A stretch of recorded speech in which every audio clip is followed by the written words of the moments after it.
ela transpira. Então, ela tinha que ter aula com uma toalha, assim, enxugando a mão. Você era um professor bravo, então? Não era bravo, era rigoroso, digamos. Mas na rua, eu era muito sapeca. E na escola também. E esse era um problema. Agora, realmente, elas têm razão. Em casa, eu era um doce de coco. Que lembrança você tem do seu pai, Serra?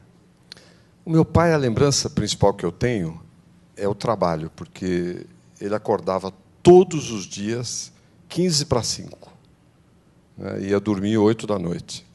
Ia para o mercado municipal, numa época de bonde, noutra de ônibus, descia longe, andava pela madrugada. Naquela época, São Paulo não era tão perigosa.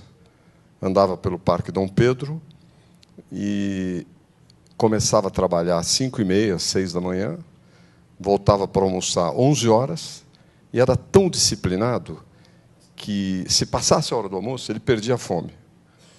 Dormia 20 minutos, voltava para o trabalho e voltava de novo para casa às 6:30. Trabalhava todos os dias do ano, sem exceção, ou melhor, com uma exceção, dia 1º de janeiro. Mas dia de Natal, véspera de Natal, todos os dias trabalhava. Então, o que mais me marcou a respeito do meu pai é a vida de trabalho. Era uma coisa incrível. E sua mãe? Minha mãe, na época, era o que se dizia dona de casa, né? Mulher, naquela época, não trabalhava, em geral. Esse é um fenômeno que vem dos anos 60 para cá, 70. Mulher no mercado de trabalho. Mas trabalhava bastante. E ficava sempre em cima e tinha mania que eu tinha que chegar antes nos lugares. Por exemplo, na escola, meia hora antes. Então, o fato é o seguinte: quando você se atrasa tudo um que o meu pouco pai hoje... tinha de hábitos regulares e o que a minha mãe tinha de chegar antes, eu segui o contrário. Porque eu não sou, eu tenho disciplina de cabeça, tenho a cabeça arrumada, eu acho. Mas de horários, não. Nem de hora de comer, hora de dormir. Eu sou um pouco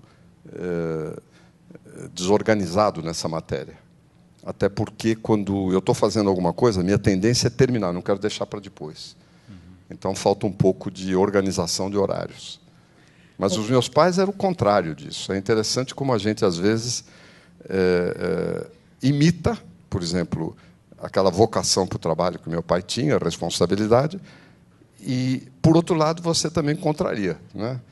Por exemplo, a regularidade de hábitos. Eu não consigo almoçar e dizer, vou dormir 15 minutos. Para dormir depois do almoço, tem que botar pijama, escurecer, etc. E aí dispara, e aí me desorganiza. Eu não ouso fazer isso, porque me arrebenta o dia. Perde tempo. Vamos ver aqui os nossos internautas. O Manuel Ventura Filho, de João Pessoa, Paraíba, diz que o programa está ótimo. Tem grande admiração pelo governador José Serra. Sou sua fã do Papo Aberto. Um grande abraço para o governador, um abraço para o Dunga. Você sabe, Chalita, o que nós vamos fazer? Eu não tenho aqui a data. Nós vamos fazer uma homenagem ao Luiz Gonzaga. 3 dias, o maior compositor de música do Nordeste, um dos maiores da história do Brasil. Né? Você imagina as músicas dele, que marcaram tanta época. E nós vamos fazer aqui em São Paulo. E eu ia ver o Luiz Gonzaga aqui, porque ele cantava... Tinha um lugar aqui, nesse auditório, principalmente as mulheres, são todas novinhas, ninguém tem ideia disso. Existia uma coisa chamada Parque Xangai, né? E que era um parque de diversões, um play center da época, né? Baratíssimo. Aliás, nem pagava para entrar, você pagava em cada divertimento. E lá vivia tendo shows. Era entre a Moca e o Cambuci, ao lado do Rio Tamanduateí. E lá a gente ia ver o Luiz Gonzaga cantar, que era um talento. Além do que, na escola, aprendia as músicas. Por isso, outro dia, eu fui numa festa em Limoeiro, e estava o Dominguinhos lá no palco, que é meu amigo. Aí eu cheguei do lado dele para cumprimentar, eu falei, ô Dominguinhos, toca aí o baião. Né? E aí ele tocou o baião, e ele falou, entra, canta junto. Aí eu cantei com ele. Asa Branca, não? Não, baião. O baião. Aquele, vou mostrar para vocês como se dança o baião. E aí eu descobri o seguinte, que é uma moleza. Se você canta junto com alguém que canta bem, você canta bem também. Porque você dá, claro, você dá uma diferença de meio segundo, e aí você não desafina porque você segue tá certo? Uma boa técnica. O público não percebe, mas você vai atrás. Mas é interessante, até hoje eu sei essas músicas todas. Marcou uma... Vamos ver os nossos internautas aqui. A Solange, de Teresópolis, diz que te admira muito. Convida você, Dunga, para ir para Teresópolis, para eu ir junto lá, para a festa de aniversário de Teresópolis. Vai, só convidar, marcar, estamos aí. Convidar o Eros Biondini também. Um abraço para o nosso amado Eros Biondini, lá de Minas Gerais, deputado Eros Biondini.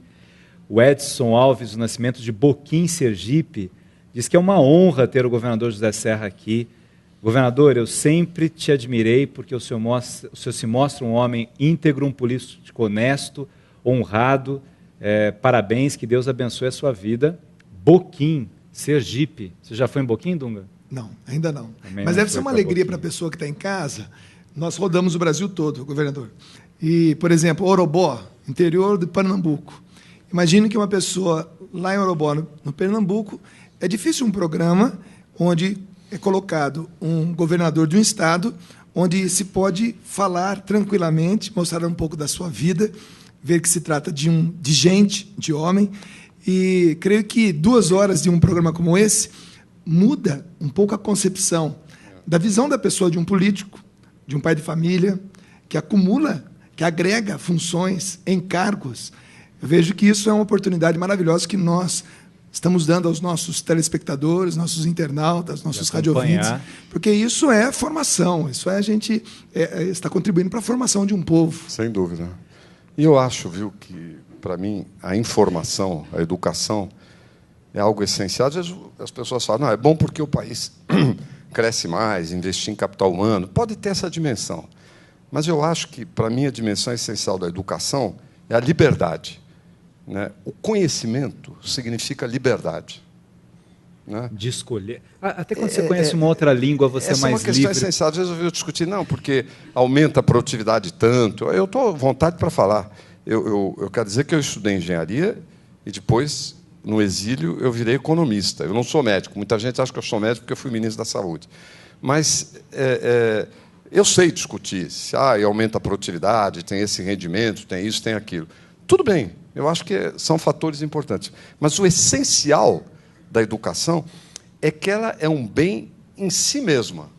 É bom ter educação, é bom conhecer, porque a pessoa vive.